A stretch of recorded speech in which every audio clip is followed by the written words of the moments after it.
Halo, Assalamualaikum warahmatullahi wabarakatuh. Welcome back to my channel, Juragan Soal Sulit. Hari ini kita akan membahas tentang siklus mesin Erikson stabil dan mesin turbin gas siklus terbuka dan tertutup. Oke, kita next aja.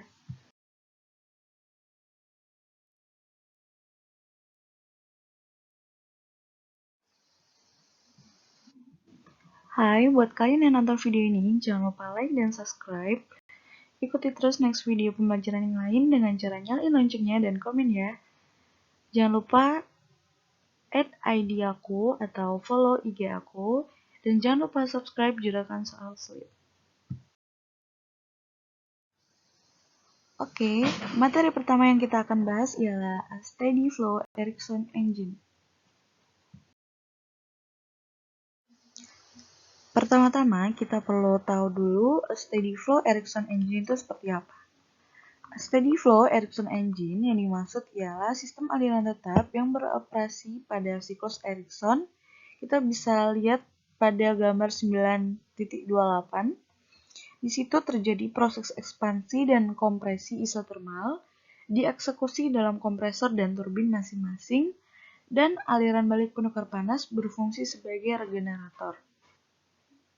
Aliran cairan panas dan dingin masuk ke penukar panas dari ujung yang berlawanan, dan perpindahan panas terjadi di antara kedua aliran tersebut. Dalam kasus ideal, perbedaan suhu antara dua aliran fluida tidak melebihi jumlah diferensial pada titik manapun, dan aliran-aliran fluida dingin meninggalkan penukar panas pada suhu saluran masuk aliran panas.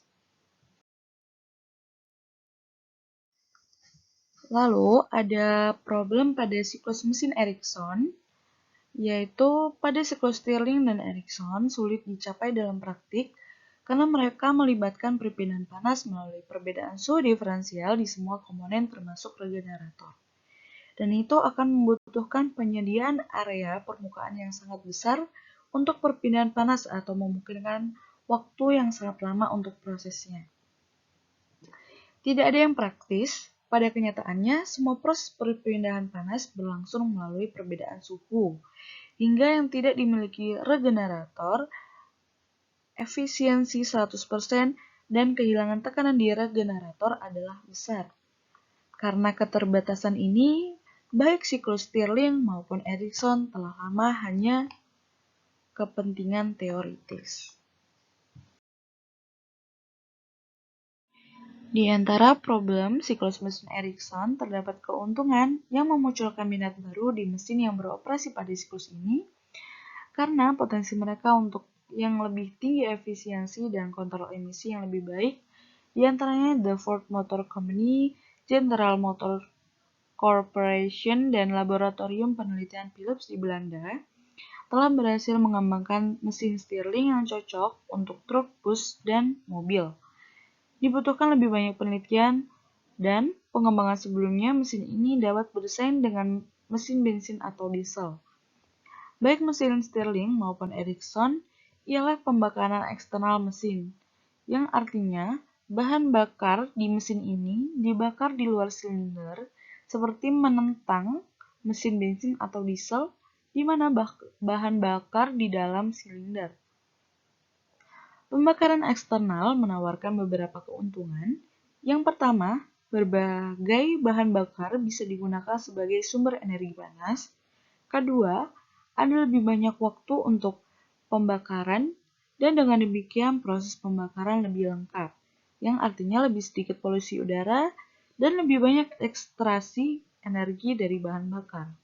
Lalu, yang ketiga, mesin beroperasi pada siklus tertutup, dan karenanya fluida kerja yang memiliki paling banyak dapat dimanfaatkan sebagai fluida kerja. Hidrogen dan helium adalah dua gas yang biasa digunakan di mesin ini. Terlepas dari keterbatasan fisik dan ketidakpraktisan yang terkait dengannya, baik siklus Stirling maupun Erikson memberikan pesan yang kuat untuk mendesain insinyur. Regenerasi dapat meningkatkan efisiensi. Bukan kebetulan bahwa modern turbin gas dan pembangkit listrik tenaga uap menggunakan regenerasi secara ekstensif. Bahkan, Siklus Brayton dengan intercooling, reheating, dan regenerasi yang digunakan dalam pembangkit listrik turbin gas yang besar dan dibahas kemudian dalam bab ini sangat mirip dengan siklus Erikson.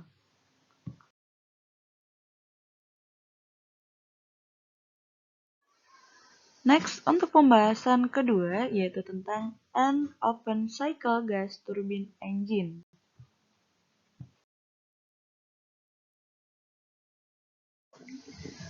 Oke, kita akan membahas secara singkat mengenai an open cycle gas turbine engine karena kita akan pendalaman menuju lebih terpusat pada closed cycle gas turbine engine. Oke, untuk pengenalan pertama kita perlu tahu siklus Brayton pertama kali diusulkan oleh George Brayton untuk digunakan dalam reciprocating mesin pembakaran minyak yang ia kembangkan sekitar 1870. Pada waktu itu digunakan untuk turbin gas hanya di mana kompresi dan ekspansi proses berlangsung dalam mesin yang berputar. Turbin gas biasanya beroperasi siklus terbuka, seperti yang ditunjukkan pada gambar 9.29. Udara segar pada kondisi sekitarnya adalah ditarik ke kompresor di mana suhu dan tekanannya dinaikkan. Udara bertekanan tinggi masuk ke ruang bakar, tempat bahan bakar dibakar pada tekanan konstan. Gas suhu tinggi yang dihasilkan kemudian memasuki turbin, di mana mereka akan berkembang ke tekanan atmosfer sampai menghasilkan tenaga. Gas buang yang meningkatkan turbin dibuang atau tidak diresirkulasi menyebabkan siklus diklasifikasikan sebagai siklus terbuka. Oke. Untuk selanjutnya kita akan bahas tentang a closed cycle gas turbine engine. Sistem turbin gas terbuka yang telah saya jelaskan sebelumnya itu sebenarnya sama aja seperti siklus tertutup, namun bedanya untuk siklus tertutup memanfaatkan asumsi standar udara. Yang dimaksud ialah proses kompresi dan ekspansinya tetap sama, namun proses kombinasi digantikan oleh proses penambahan panas tekan konstan dari suatu sumber eksternal dan proses pembuangan diganti dengan tekanan konstan pada proses penolakan panas ke udara sekitar.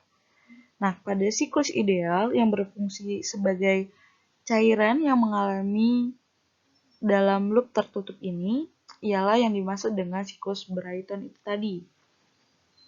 Nah, lalu di dalamnya itu terdapat 4 proses yang dapat dibalik secara internal yang melalui proses pertama, kedua, yaitu proses kompresi isentropik yang di dalam kompresor, lalu pada proses kedua, ketiga, terjadi penambahan panas tekanan konstan, lalu dari nomor 3 ke 4, terjadi ekspansi isentropik di dalam turbin, seperti itu.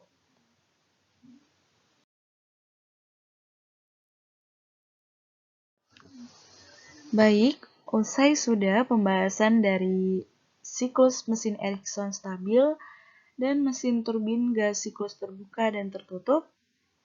Semoga bermanfaat dan terima kasih. Tetap ikutin the next video untuk pembahasan yang lain. Dan jangan lupa subscribe dan like-nya. Dan jangan lupa share juga buat teman-teman. Mungkin manfaat juga buat yang lain. Saya ucapkan terima kasih. Wassalamualaikum warahmatullahi wabarakatuh.